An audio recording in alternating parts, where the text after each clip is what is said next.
Now, ahead of the new FPL season, I've asked my set of FPL experts to give me their top transfer recommendations ahead of game week 1, and these are the players they have selected.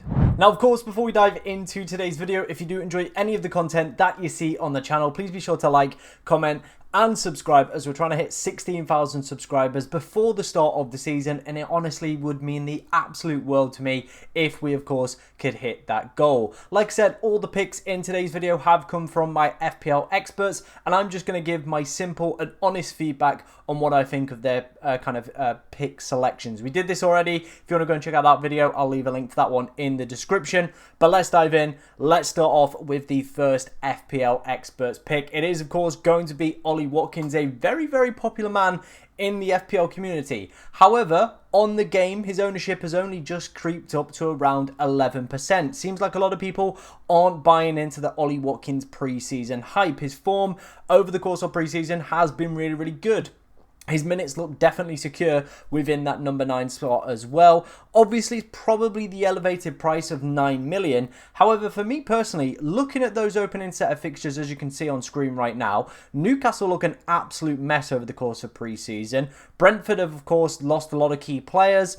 Their managers left. There's probably going to be a lot of upheaval at the start of the season for them. Palace, if it was away, probably a more difficult fixture, but being home, I think that's going to be fine. I think Everton have lost one of their big advantages from the past few seasons is, of course, Goodison. They're going to be at this new stadium. Is the atmosphere going to be as intimidating? Probably not. And then finally, newly promoted Sunderland in game week 5. And the good fixtures keep on rocking as well. Newcastle are their only side that finished within the top 8 of last season within their opening stretch of 8 games. Like, it's ridiculous how good this run is for Aston Villa at the start of the year. And what I like about Watkins is, you know what you're going to get. He's a Premier League proven goal scoring asset who's playing for a pretty decent side as well within Aston Villa, and he's at a nice price point where, of course, if it doesn't quite work out, there is plenty of other options around that 7.5 that you could drop him down to. Of course, if you want to find the money for Isak, he's only 1.5 million up, or of course Gyökeres, if he hits the ground running for this Arsenal side as well, he's at the exact same price point, so it's not going to take you too much to, of course, accommodate him if he starts to look really, really good over the opening couple game weeks. But like I said, with those fixtures, Watkins for me feels like a very steady and easy pick, and I'm a big fan of this one. He's in one of my current drafts as well. So yeah, I'm going to give the full FPL Tom seal of approval on this first selection.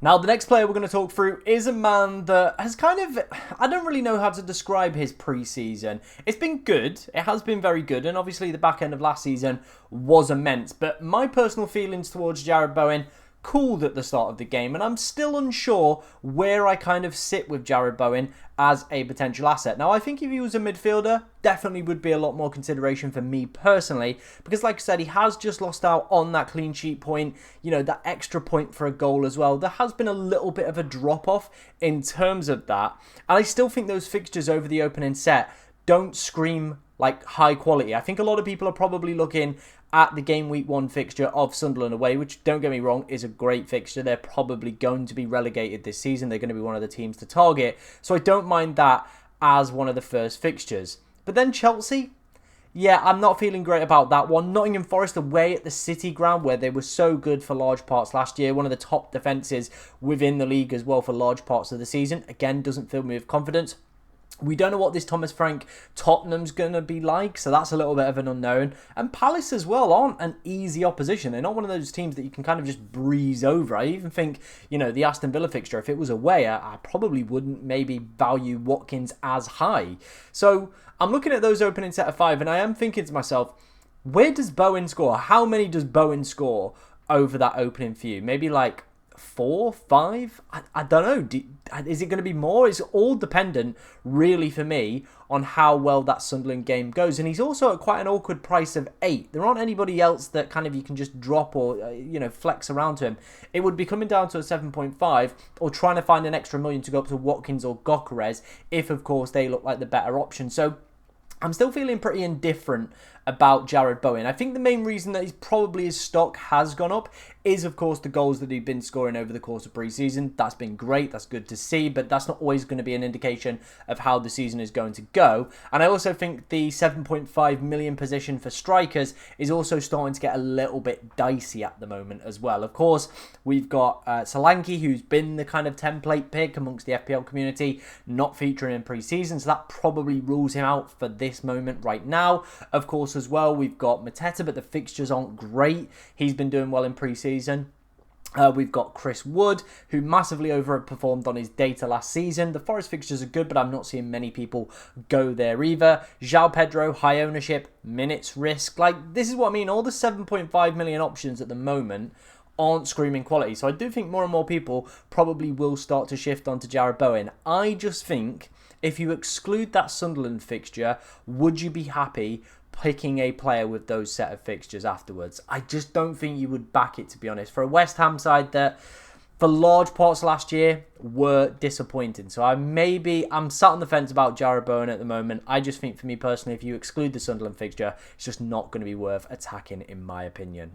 Now, moving on to our next player, and this one I feel is starting to become a little bit more template. It is, of course, going to be Bruno Fernandes, one of the players I did say at the start of the game was going to be a bit of an avoid for me, and I still probably don't think I'm going to go there right now.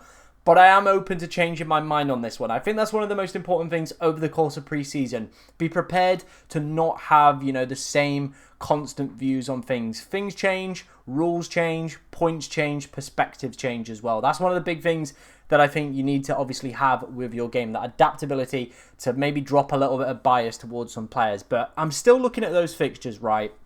And I'm seeing Arsenal, City and Chelsea in the opening 5. It's just not a great set of opening fixtures, that is it. Arsenal on the opening day, City, Chelsea, like, it's not screaming high quality. Bruno's going to do well in these games and justify me spending 9 million. It just doesn't feel like that's the possibility. It just doesn't feel that way to me. Of course, the Fulham and Burnley ones, they're great. I really, really like them and I think they're good fixtures. But outside of that, I'm just not a big fan of the Arsenal, City or Chelsea. But the reason that I have changed, and this is all thanks to one man, and it is going to be Tom Hadley over on Twitter. Make sure you're going and following him. He's been putting out some absolutely amazing posts like the one you can see on screen right now. And this is, of course, talking about the players where they hit 4 or more points with Defcon, right?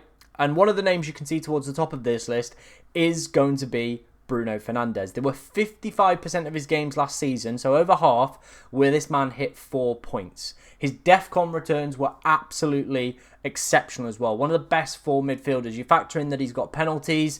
There's a more creative kind of front line in front of him. He was definitely having to carry a lot of the players last season and was pretty much the talisman for this side. You do feel now he's got the better players in front of him, can probably give them the ball, so maybe his attacking returns go up slightly, maybe they come down a little bit. I'm not 100% sure on that one, but maybe the Defcon is just going to replace that. Like I said, he was absolutely exceptional for this last season. As you can see here, that 55%, he could pretty much just go straight into your midfield and be a set and forget for the rest of the season at that 9 million price tag. He literally could just be one of those players that just creams up points every single week and has got that, of course, that potential to go and get the big scores, as we've seen from him in the past as well. So Bruno Fernandes, I do think, is going to start to receive a lot more hype, a lot more love. Am I quite there with it? Not for me. I still think I like to play the fixtures. I know Defcon is definitely going to change how things work in this game,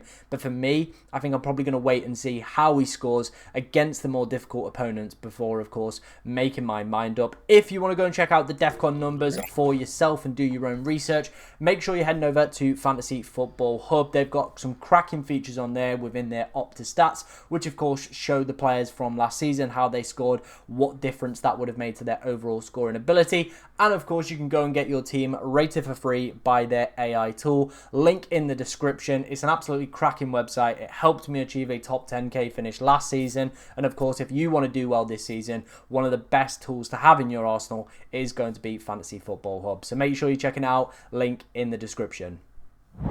Okay, moving on to our final set of players, and it's actually going to be 2 sets of defences. It's going to be the Crystal Palace defence and it is going to be the Nottingham Forest defenders. So, Richards and Lacroix are our first set we're going to talk about. I think Richards at 4.5 million is exceptional value if, of course, he can remain as one of the first team defenders. That would be my only concern with, of course, him only playing 24 games. The opening fixtures as well are a little bit difficult. Chelsea and Villa in the opening three doesn't really feel ideal. However, if he is going to be one of your rotating 4.5 million defenders, I really don't mind it. He scored exceptionally well for defensive contribution points last season, and I think at 4.5 he could become very popular and one of the best scoring defenders within that position if he is, of course, going to remain within the side. So I'm a big fan of that one. That one gets the seal of approval. Lacroix as well at 5 million also fit that category. I would probably say the only downside to him is, of course, that elevated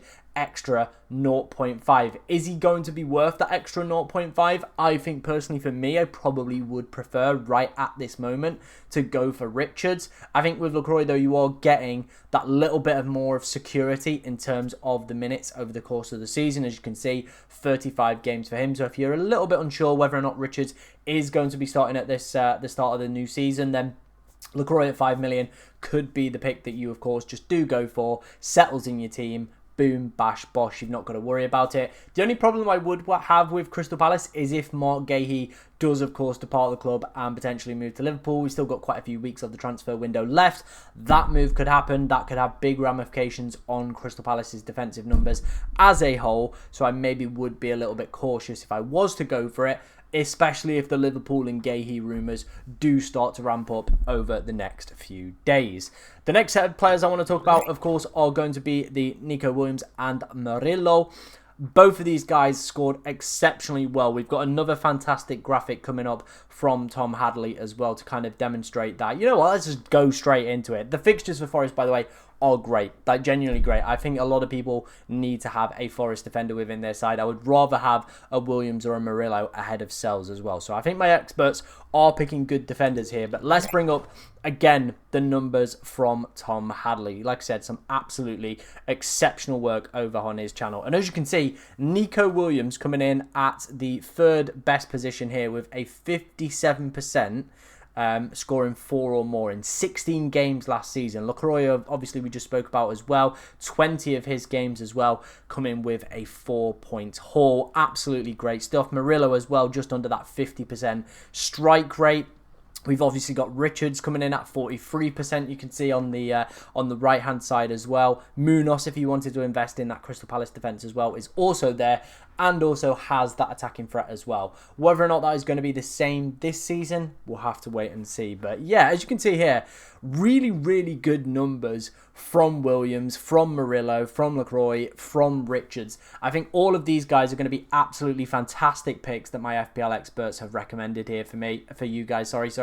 So for me personally, I think you could honestly just find a good rotation between the Forest, Palace, and probably then you would maybe look at like an Everton defender, Van Dijk, and then just try and find some other defenders that rotate around those well. I think he's going to be a really successful strategy at the start of this season because all these defenders seem great for the Defcon points. Let me know what you think of my FPL experts picks. If you agree with any or disagree with any, get them in the comment section. Of course, if you've got any questions about your team as well, get them in as we'll try to answer as many as we possibly can. But thank you for watching today, ladies and gentlemen, and good luck in game week 1.